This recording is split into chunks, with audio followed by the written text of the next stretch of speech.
point. Okay, Yeah. just want to make sure because Thank we you. would talk about that, of course, if that was something. But we will talk about other things.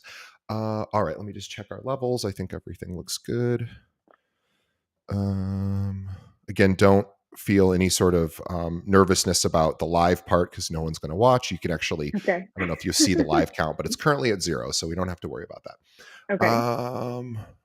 Okay, here we go. Oh, I forgot to put your shoot. 1 second, sorry. Carlson with at properties. It's Kelly Carlson Homes, correct? Is that like the name of? Yeah. Okay. Okay, here we go.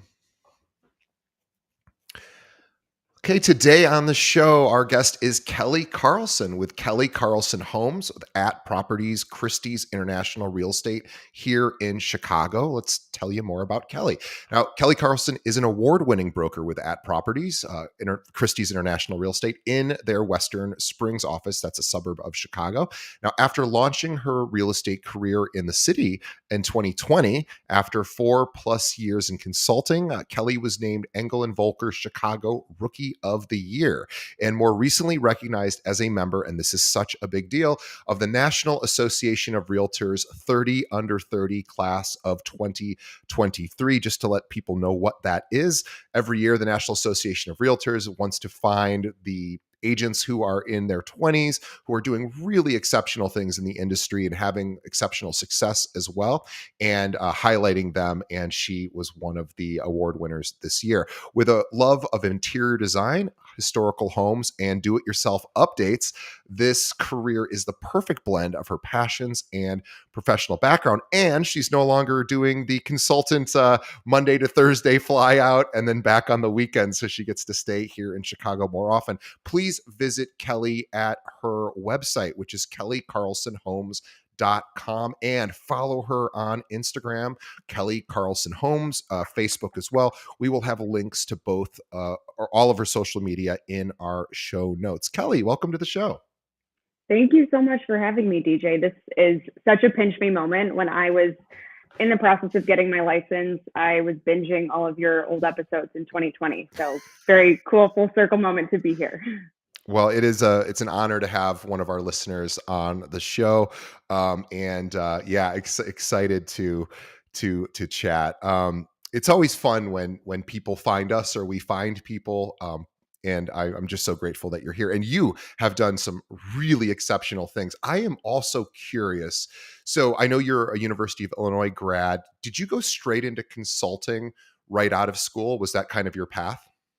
Yes. And it was kind of one of those, you get recruited in the fall of your senior year, and then started in October after graduating. So had a nice long summer vacation. And then it was really time to get to work. And did you have that consultant's life where you were traveling to clients during the week, coming back on the weekends? Was that kind of how you started?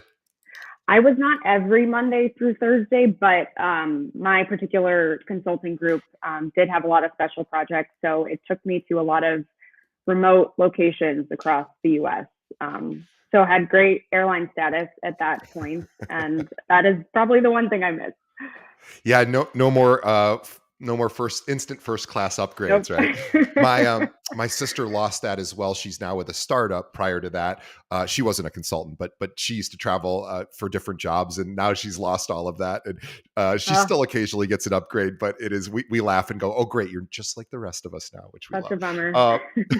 So why the switch from consulting to? Very few people, I think, get out of consulting because it is such a really, it's a wonderful career and track. It really truly is. It's not, of course, the travel stinks, but ultimately a lot of people stay in it. So I'm curious, what was why did you get out, and why real estate? Sure. Well, this story kind of goes back to, I want to say, high school, college, because I had always had a love for architecture, homes. I took every CAD class at my high school, went to a pre-architecture camp at U of I. And ultimately, when I was kind of in that phase of applying to schools, it was still end of recession. Residential architecture was not necessarily the place to find a job at the time. So I thought, well, I like math and science. I'll do civil engineering, which is a complementary field to architecture.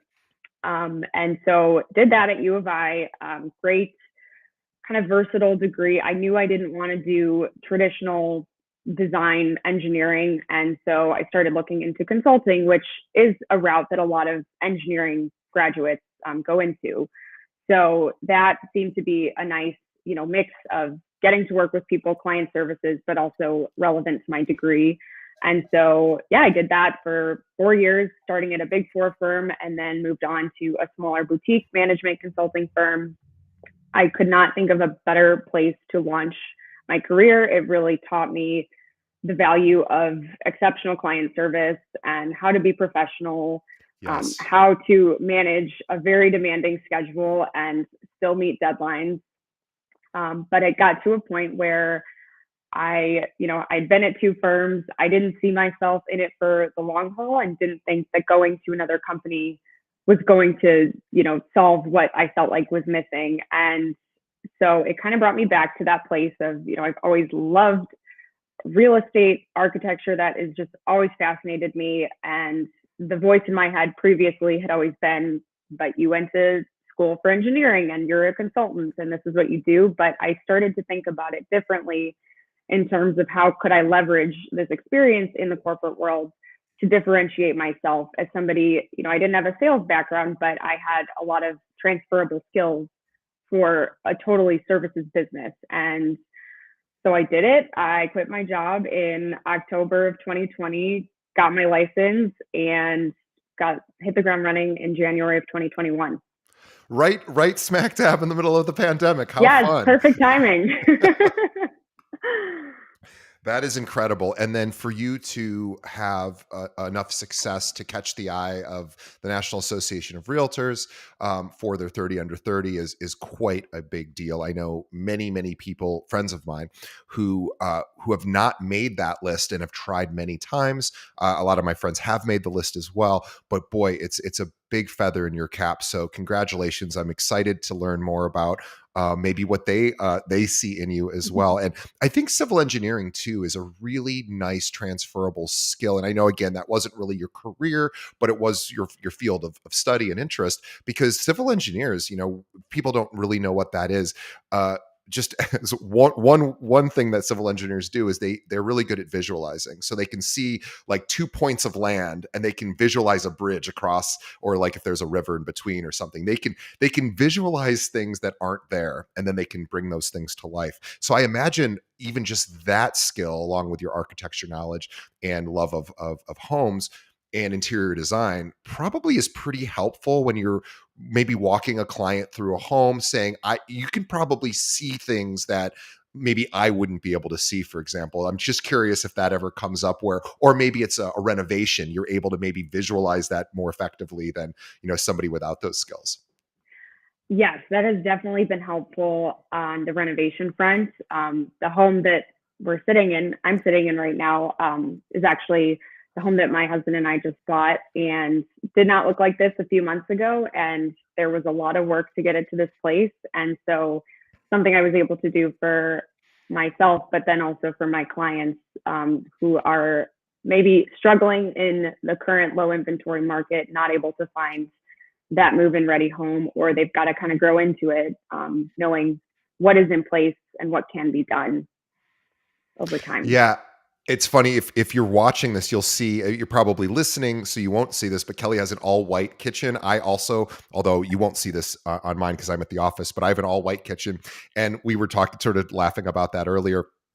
And I just, I have all white, everything, white walls, white, I'm like really all white, white and black. And I'm thinking like it'll be funny in like 10 years when people are like, why were people doing all white? Like what, like it's cool now, but it won't be cool forever. So it is kind of funny how styles evolve and change over time. But let's talk about how you built your business, because yes, I think the consulting background every consultant I know in the big four, professionalism, hard work, meeting deadlines, and just being of service. You talked about customer service are really sort of the main pillars, and being a good listener. I think consultants are great listeners as well. But those are really important skills that obviously transfer over into real estate. But you still had to build your business. People saw you as a consultant. That was your profession, a very well respected profession, and then that was your path. And then all of a sudden you're pivoting. Was it challenging to introduce your sphere of influence to your new career, or what was that process like? Sure. So as after I got licensed, I started interviewing at different brokerages and met Jennifer Ames, who is a top producing Chicago agent, also the licensed partner of Engel and Volker Chicago in Lincoln Park. And her and I connected, and she had had a previous career prior to real estate as well. And so once I did get my license, I was so excited to come over to her company. And, unlike a lot of new agents, they start out on a team and they learn from that team member and they help out. And it's a great way to get experience. But the unique thing about Engel and Volkers at the time is they're a boutique firm. And Jenny had told me, if you come over, you can be a solo agent and we will help you. We will give you those tools. And so that was something that, I was so grateful for her mentorship and being able to get started as a solo agent. But under, having the experience of getting to cover open houses. And that was a huge part of building my business outside of, making sure, and this was a big thing that I had been taught, is don't be a secret agent. Like, make sure that your sphere of influence knows, that you are in real estate and this is a full-time serious career for you. So I think I took advantage of, social media and a newsletter and just connecting with people. I now had more time to be able to call up friends and people I knew from college to go grab coffee because I wasn't traveling. And so it was kind of a mix of just offering up all of my weekends to do open houses for any agents in our office, and then working with, friends and friends of friends. Over time, I'd say that first year was a lot more friends and family open house buyers. And then over time, it kind of, I think, I had done a good job with those friends that they felt comfortable referring me to their friends and family. So over time, it's become more referral based. But I'd say, if you're a new agent, don't be afraid to let your people know that this is your career. And letting you talked about open houses. I feel like agents don't do newer agents may not know, depending on what firm they're at or who their circle is, that they know of other agents. But if you work in an office where there are agents with listings, not there are small firms with just a couple of brokers, so this might not apply to everyone. But if there is someone in your office with at least one listing, I would go and ask, beg, plead, and do anything you can to get in their good graces if you're a brand new agent to sit in open house. Can you tell us? That's my suggestion. What would you recommend? Do you agree, or what has your been experience with open houses? 100%. My first buyer client was from the first open house that I held, and that's not how it goes every time. There are going to be times where you sit in an empty condo for 2 hours and scroll your phone or check emails, but other times you might connect really well with somebody. And I'd say just asking questions, trying to get to know a person, see what information you can learn about them, because then when you are following up, you aren't going to be like that 12th agent who is sending them the same email saying, do you want to buy this condo, or do you want to work with me on something else? I think trying to create some kind of personal connection is can make a difference. And that was the case with my first buyer client. They were so impressed by how much I remembered from our 5-minute conversation. So it goes back to that listening, I think. Yeah, I think you're right, and something to consider. So the first step, of course, is getting an open house when you don't have a listing, which beg the people in your firm to help you do that. And then when you have people walking through the open house, Kelly, what I heard from you is pay very, very close attention to what they tell you, and maybe even take notes after they leave. Because, and I was thinking about this as you were saying, I was like, why would you be the eighth person that maybe another real eight other realtors might be? And I go, oh, because they're going to other open houses. It's like, it just occurred to Right. me, oh yeah, of course they are. And so of course they're going to get 8 follow-up messages from, thanks for coming to my open house. And if you can add in whatever the conversation was, yeah, all of a sudden now you stand above everyone else.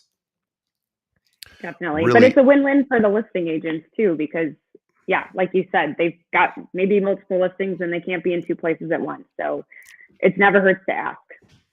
It doesn't hurt to ask. And also, in many cases, it really makes the seller look good to the, or sorry, makes the selling agent look good to the seller, or the Totally. listing agent, I should say, because I technically the selling agent's the one who buys them. Anyway, I don't know why we do it that way. It's too confusing. I Let's just know. say I buy agree with side you. and sell side. We'll just scale. Yeah, but anyway, I don't make the rules. So sorry for the confusion there. But yeah, for anyone who is a listing agent, we know that oftentimes by asking a listing agent, hey, can I sit an open house for your property, they get to then say to the seller, hey, we're going to do an open house. And of course, that just makes the seller think that the listing agent's doing stuff. And that's a good thing too. So it really is a win-win for everybody. Obviously, for the agent sitting the open house, if nobody shows up, and that is always a bummer, but it happens. But the important thing is these are where people do come into open houses. And I know that we live in so much of a virtual world now, but I really encourage everyone, if you're not slammed with appointments these days, I would be asking every listing agent I knew in my office, can I please come sit in open house? And okay, cool. So let's talk. I want to talk about social media because I'm 47 and I used to feel like I was a young guy. I'm not a young guy anymore. But I would, social media is just kind of a different animal for people who are, in your case, you're like about 20 years younger. Tell us a little bit about how you've built your business on social. I'm just curious on what's worked for you. How do you think about content? How are you how are you posting? Tell us about that. Sure.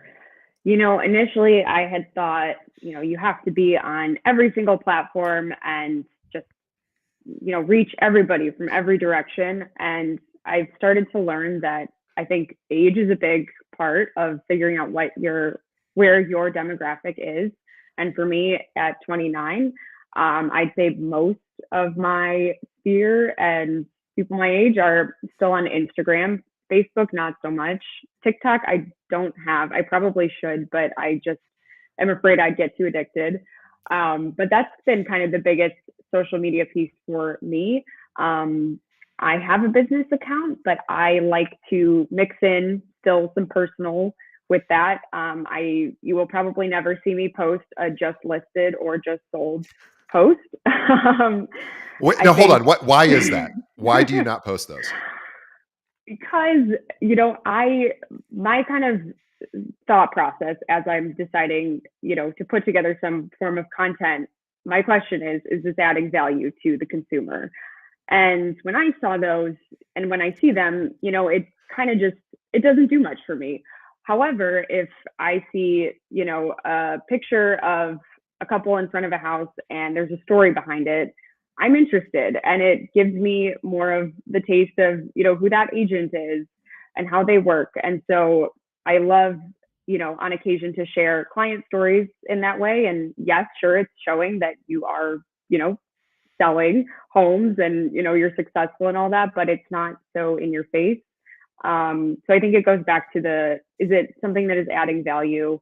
As we are fixing up a 1920s Tudor, I have been sharing some of our renovation journey because I personally love seeing before and afters. I think that's content people generally enjoy. And what it's kind of evolved into is going back to kind of helping people see what they can do with a space. And also, doing things depending on what your budget is. Here's places to splurge, here's places to save. So I found that to be kind of complementary with, um, you know, posting normal real estate stuff too. But I don't have a great, like calendar or anything of what I do. I just, when I have the time, I, will come up with an idea and post away. I think that's really great advice. I'm not a fan of the just listed, just sold stuff either. I think it's perfectly okay to do. It doesn't do much for me. It doesn't necessarily turn me off when I see it, but it doesn't light me up either. Like when I see somebody do it, I'm sort of not a good example because I see all my friends having success, and I'm very excited to see them when they get their just listed, just sold. But if I was just a consumer, not in this industry, I'd be like, yeah, I don't. I mean, it'd be like the equivalent of somebody saying, I just got this big sale at the company I work at, that I closed this big deal. It's like, we don't do that really. We might tell our friends and family, I just closed this big deal, but we don't Right. necessarily broadcast it. But realtors do broadcast it, and that's fine. I'm not saying you shouldn't, but it shouldn't. I don't think it should be the primary. I don't think anyone would say that should be the primary driver for what your content is. I think people, you're right, are more interested in the story. They're more interested in learning about you and kind of what you're into. And also, if you want to see really cool DIY before and afters, I encourage everybody, go to Reddit and subscribe to the DIY subreddit. It is awesome. And I think there's millions of people subscribed to it.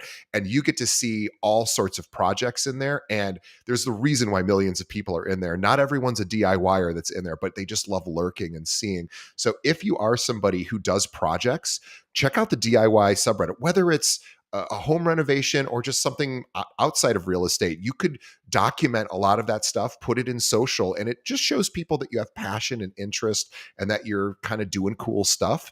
So I am a big believer in that as well. So that's interesting. So you're an Instagrammer more than anything. TikTok's not your thing. I stay away from TikTok.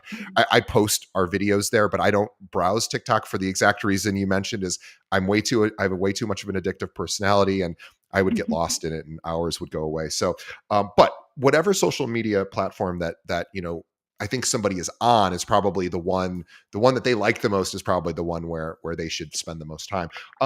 But let's talk about, so you had this great apprenticeship, sort of mentorship with one of the top producers here in Chicago, and then you had to make a transition because you and your husband just bought this place out in the western suburbs. You are not all that close to the city as you used to be. Used to be right in the city. And what was that a bit of a transition as well for your business? Was the majority of your business in the city prior, and how has that shifted as you've moved out west? Sure. It's interesting because at my age, late 20s, a lot of my clients, I think COVID kind of sped this up, were moving out of the city maybe earlier than they would have in the past. And so having grown up in the western suburbs, Clarendon Hills, I already had a pretty good knowledge of many of the western suburbs. So I was able to help several buyers and some sellers out that way. So for a good portion of my time in the city, I was splitting my time a bit between western suburbs and the city. So I'd say the transition it hasn't felt, crazy, but I am now in a very, hyper local market where most of the agents who do the business here live in town. And part of that I started to learn very quickly is how many of the deals are happening off market. They don't even hit the private market. They are happening, just because there's word of mouth in town. And so it kind of got me thinking that I would want to find a more local brokerage. I had such an amazing experience at Engel and Volkers and have nothing but amazing things to say about Jenny and the whole team. But I quickly realized that, being kind of the new girl in town and being with a brokerage that had a very strong local presence would be an important piece for establishing myself here long term. So I'm still trying to figure it out. It's still somewhat new, but I've got a really great business plan for 2024. And Trisha Roberto is the managing broker for at Properties Hinsdale and Western Springs, and she's been so wonderful at getting me ready for this next year. So yeah, let's talk about this next year. So what's on the marketing plan? I am always interested on, and again, I know you talked about with social media, you don't necessarily have a training calendar, or sorry, not a content calendar. But I'm curious on what kind of marketing efforts you plan to do to find additional buyers and sellers in 2024. Absolutely. So my kind of big marketing campaign for 2024, I'm calling it Going West, buying your first home in the western suburbs. There's a lot of, you know, Chicago residents, their homeowner, maybe they own their condo or they're renting. They're ready for that move to the suburbs, but they're maybe not from the area. And so they don't have that knowledge of, if schools are important, where, how to navigate that, commuting to downtown, if they're still going to work in the city, how to make that as easy of a transition as possible. What are the things they like to do in the city that they can still find some version of out this way? And so my focus is going to be helping with those first time suburban buyers. And that'll be, through kind of educational content on Instagram featuring different suburbs, local businesses, et cetera. But then also something I've started implementing is suburb tours, where I will take a client out privately for a couple of hours and we'll tour maybe, 5 or 6 suburbs. We'll drive around. I will share, kind of my take on how that local market is, things that are notable about that town. And I think it's a great way to get to know somebody before you start looking at homes. But it's also, I think, a better way to get somebody out here versus maybe trying to drag them to a happy hour at, a downtown bar in Western Springs. So that's a big part of me. And in addition to kind of my typical, newsletter, I like to do quarterly client events at boutique fitness studios or maybe a fun local happy hour spot, things like that. You just said something that really sort of piqued my interest because I was trying to think as you were saying it. I was like, we've done over 500 episodes. Has anyone ever said this before? And I don't think anyone has. So I want to go back to something that you mentioned about these tours. I think Sure. this is a brilliant idea, and we I did not know you were going to talk about this. So I'm so excited because now I just got to collect my thoughts because here's what I was thinking. I've never heard of anybody doing this. So typically, you work with a realtor when you're ready to buy. You already know approximately where, the city, maybe even the subdivision if you're out in the suburbs or the neighborhood if you're in the city, whatever. You have a general idea. And we all hate when we get those buyers who call in and they go, I'm open to anything. And you're like, oh, now we got to figure this out. But what I love about what you're doing is you're helping people make a decision of where they want to live, not the home itself, which you'll do as step 2. Step 1 is probably the most challenging of the steps is where should we live? And people normally go on that journey themselves. They do not usually have a guide with them. Yeah, maybe they're watching YouTube videos, learning about different suburbs, but they're not necessarily even being driven around to different suburbs going, well, here's some cool things about this one. And here's some, maybe not so cool things. And here's this suburb. And I mean, that in Chicago, we have, God, I don't know how many suburbs, like probably more than 50 altogether, or villages and suburbs. So it can be really, I've lived here 21 years and I still don't really understand the suburbs. And so that would be incredibly helpful for me if I was going to move out in the suburbs. And I'm in this industry and I don't know, anything about the suburbs. And so that is such an important thing is really here's what I heard you do. You thought about what the need is. What is the need? Well, people who live in the city, a lot of them move out to the suburbs because they want to start a family, get more space, whatever, lots of reasons. People typically move from urban to rural. And so, great. So Kelly knows this happens. That's where you grew up as well. And she thought, well, what's one of the challenges with that? Well, picking a place, picking an area to move in. And there's so many different options. So I'm going to do these tours. I am so impressed with that because that is an incredible service to provide. And absolutely, I would be thrilled if I was living in Chicago, and I was like, well, I got to move out to the suburbs. I need more space. And then I have to go, oh, now I got to figure out, oh, I got to look at all these suburbs. That is a huge thing. And so for you to take somebody around, or take a group of people around for a few hours, amazing. I can't imagine, I've never heard of anyone else doing that. I'm sure other people do, but it's got to be, is that like a unique thing that you came up with? Yeah, I was really struggling to brainstorm, how do I get that type of person? They're not going to take the train out here to come to an event of mine, but I think, like you said, just kind of what is that need and how can I fill that? And sure, you are spending upfront, kind of a lot of time upfront with a person, but I think when you invest in somebody like that, they're more likely to want to invest in you. And it also, I think, can save some time on the back end because you aren't spinning your wheels touring 10 different areas because they have no idea what they want. Yeah. And even if you video some of it, and not necessarily videoing the client that you're taking out, but if you take some quick little shots, you can then put those together, and create clips of like, hey, I did a tour today. We toured these 4 suburbs.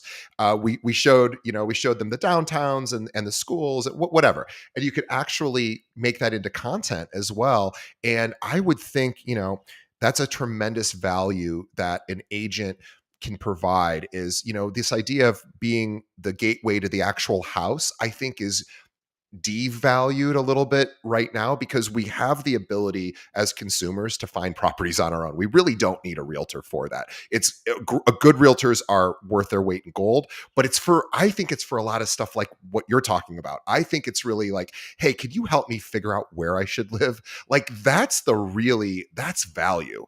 Anyone can search Zillow and find a property. So I love the fact that you do that. I'm sort of stepping on this point a little bit because I want our agents to know, like, this is the way you should think about it, is what are the needs that my clients have? What is something that maybe is a decision that they're going to have to make that's a challenging one? And how can I make it easier for them before they even know that they want to use me? Because before you buy a home, you got to figure out what area you're at. So you're actually doing a step before they're even thinking necessarily about calling a realtor. So I really want to give you kudos to that, because that is really an impressive thing.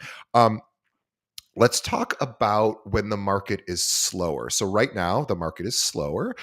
Interest rates are higher than anyone would like. Inventory is down. What are you doing to stay busy? Because, and also, by the way, majority of your friends probably aren't moving out to the or I don't know. A majority of your city friends are probably still in the city, and maybe they're renting, maybe they're buying. But I imagine, not a lot of 29-year-olds are probably purchasing right now. So, your peers. So what are you doing to sort of stay active, stay busy in a down market? Sure. And one thing I do want to clarify is that even though I live in the western suburbs now, I'm still working on my city business too. I'm sure that might change over time, but I think especially with having app properties be all over the city, I've got access to the River North office and the Western Springs one. Yes. So I'm still keeping somewhat busy with that, but it is a down market. Things are slower, and I think it's easy for agents to immediately freak out, and my brain has gone to those places too. But I really have tried to think of it as an opportunity of, this is the gift of time that I don't have in the spring market when I'm running around with like a chicken with their head cut off, no time to breathe. And all those projects that I wanted to do, I now have the time to. So an easy one for this time of year is, if you're not sending out a holiday card, you absolutely have the time, whether it's handwritten or it's a cool, personalized postcard. I'd say spending the time and truly writing a nice note to your clients, your vendor partners, friends, family, etc. So that's something I'm working on these next couple of weeks. But on top of that, I think just keeping up with my CRM, and I live and breathe by that. So that is my reminder system for reaching out to everybody from past clients, and just checking in and seeing how people are doing, inviting people to go get coffee and lunches. Again, it's the stuff that I didn't have the time for that I am doing now, in addition to just really fine tuning that business plan for next year. Yeah, Going to broker tours too. Go yes, see broker what's out opens. there. This is the Yes. time to do it. Yeah. Agreed. And the reason why people should go to broker opens, there's a lot of reasons. One is to learn inventory in the area, but also is to build relationships. We are human apes, and we like connection. We're interpersonally wired. So we're wired for connection. We're wired for also familiarity.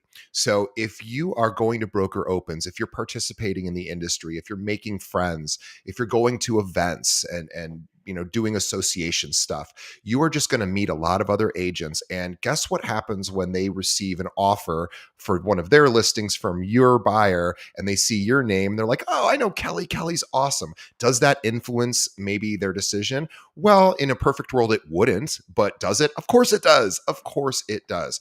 So you want to make as many relationships as you can with other realtors. Obviously, you want to play nice in the sandbox. It is a cooperative commission. But let's remember that these are little ways that you can give yourself a slight psychological advantage. You want, when somebody sees your offer coming through, you want them to be like, oh my God, I love Kelly. I'm so glad her buyer wants to buy this, right? That's the reaction you want from the listing agent. And I think, not enough is really said about that. And yes, obviously the listing agent wants to do the very best for their seller, but it definitely doesn't hurt to see a familiar face from that buyer's agent. So guys, really great suggestion there. Go to the broker opens, go to the open houses, go to the events, make friends. It might just help you win a deal that you don't know is going to happen in the future, especially if maybe you come in at the exact same price and conditions as some other agent and they go, well, I don't know the other agent, I know Kelly, right? So that might be just what ends up winning you the deal. So really great suggestion. Really great suggestion there.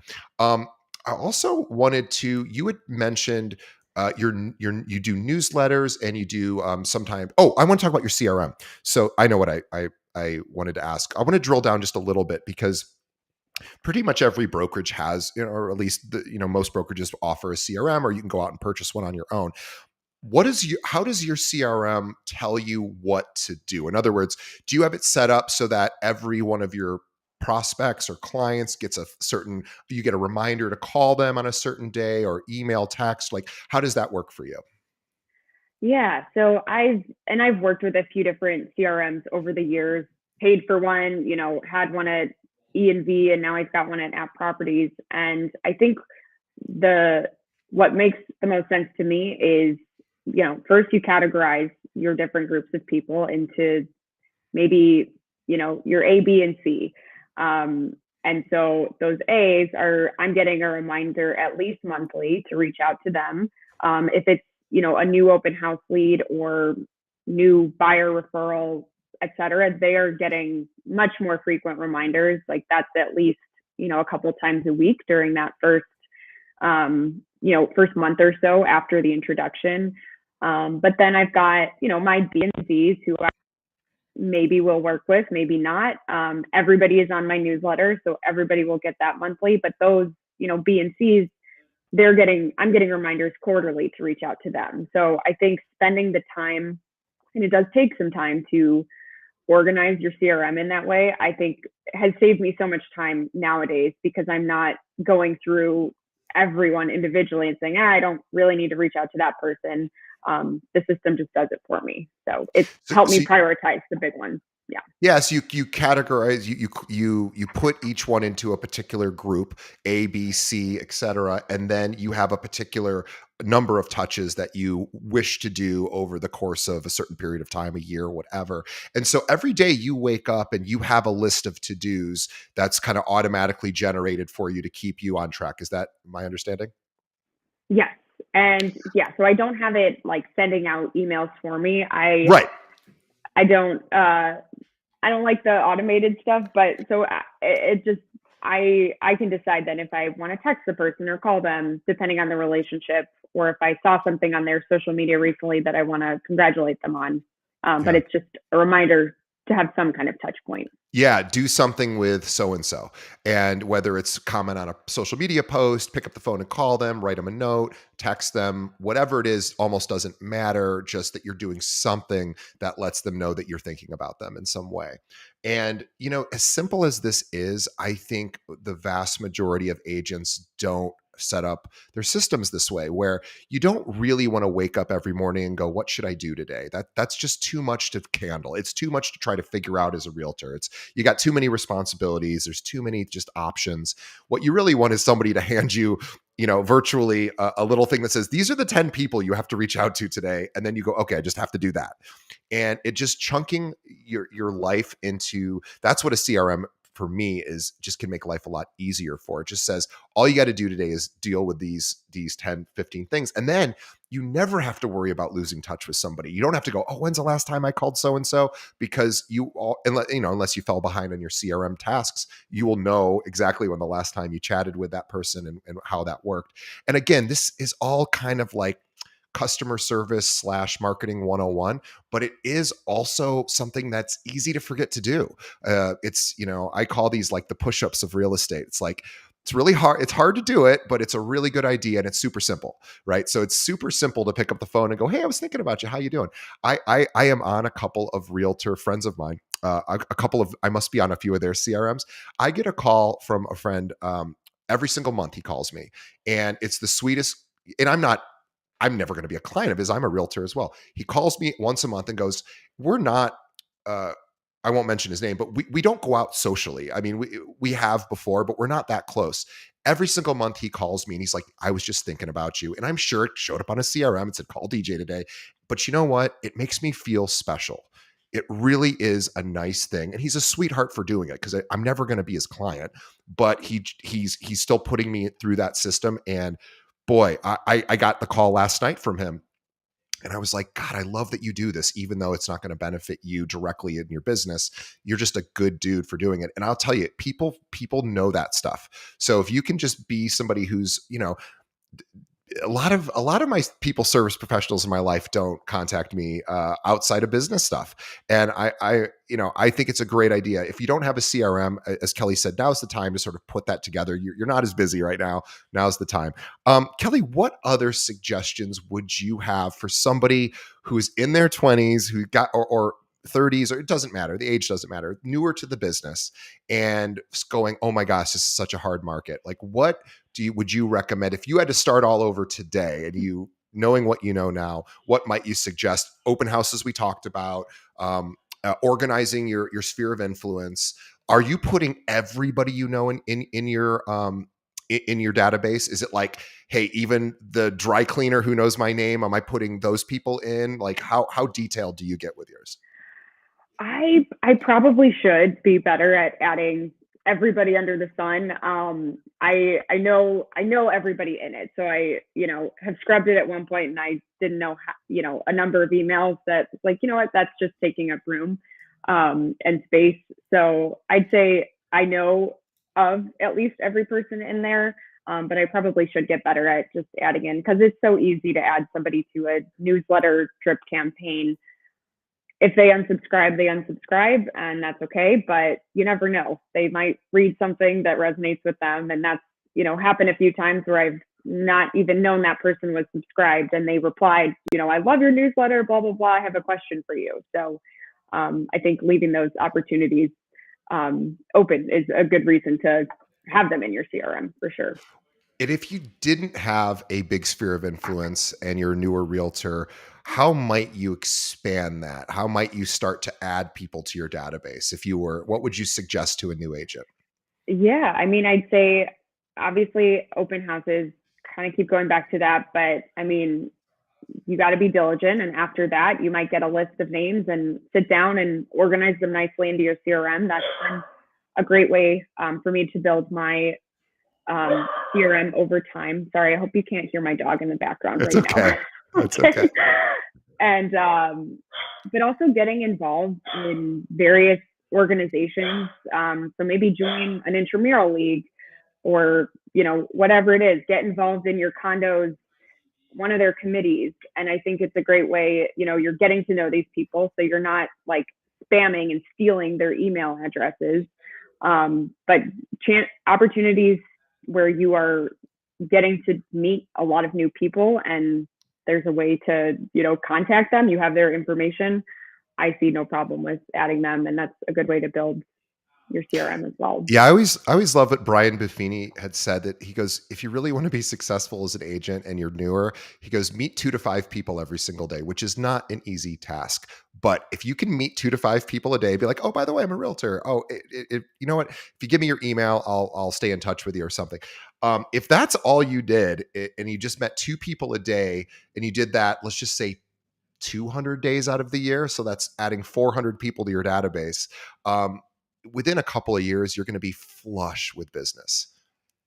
Absolutely. And yeah, and for those that are building and it's a smaller pool, like really cultivate that and make those people feel, important and connected, and taking, good care of that small group of people. They'll naturally want to, introduce you to their friends and family. So I think it kind of goes back to adding value to the consumer.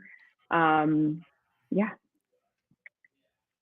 Have you run into ever any issues where, and again, you're a younger person, you have a youthful look as well. So curious if that's ever been a challenge for you as you've been growing your business. Is it's like, oh, you look so young, maybe too young to be a realtor. I'm not suggesting you look so young, too young to be a realtor, but has that ever come up, and is that ever a hurdle that you've had to work with? Oh, I get that all the time still. I'm sure when I'm a little bit older, I will appreciate it, but it is a challenge when you're a younger agent and you are competing against very established brokers who've been doing this for 20 plus years. So I'd say the first thing is being willing to learn. So if you don't have that listing yet, like offer to help and learn every aspect of the listing process and the buying process. And once you have data that you can provide the experience, I think that is what speaks for itself. Obviously doing the research if you are up for a listing, and really, getting into the data and really proving yourself that way, I think that can be helpful. But I think experience is a big part of it, and it's hard to get that experience when you are young. So I really think the best way is just offering to help, even if you're getting paid, $25 to cover a showing or $50 for an inspection or whatever it is. It'll just make you more confident when you are in the moment with a client.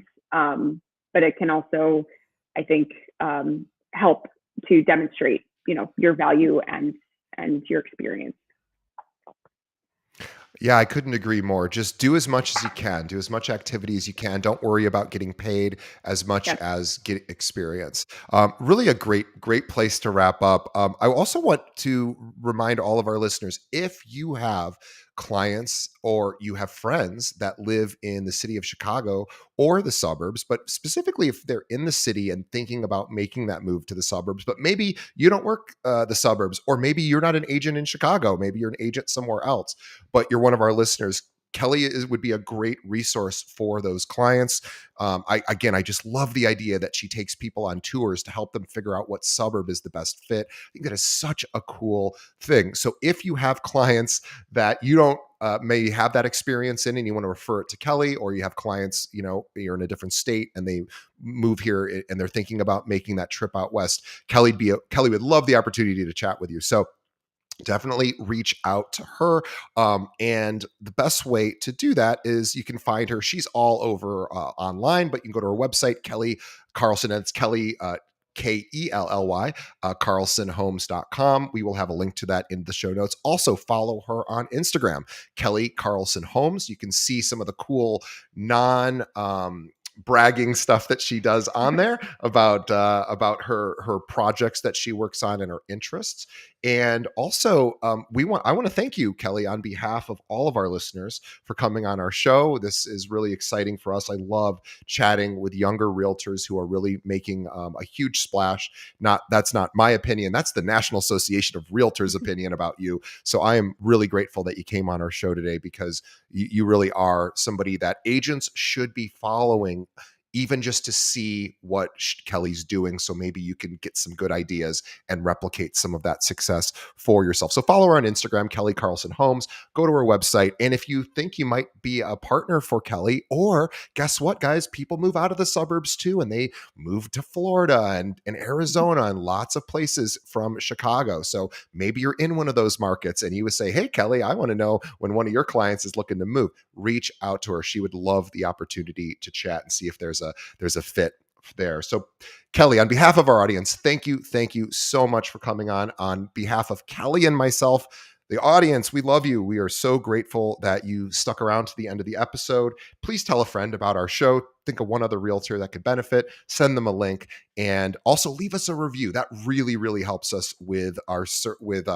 just being seen in the various podcast directories. So let us know what you think of the show. We take your suggestions very seriously to heart. We want to always make the show better for you. So tell a friend and leave us a review, and we will see everybody on the next episode. Thanks, Kelly. Thank you so much, DJ. This was such a treat.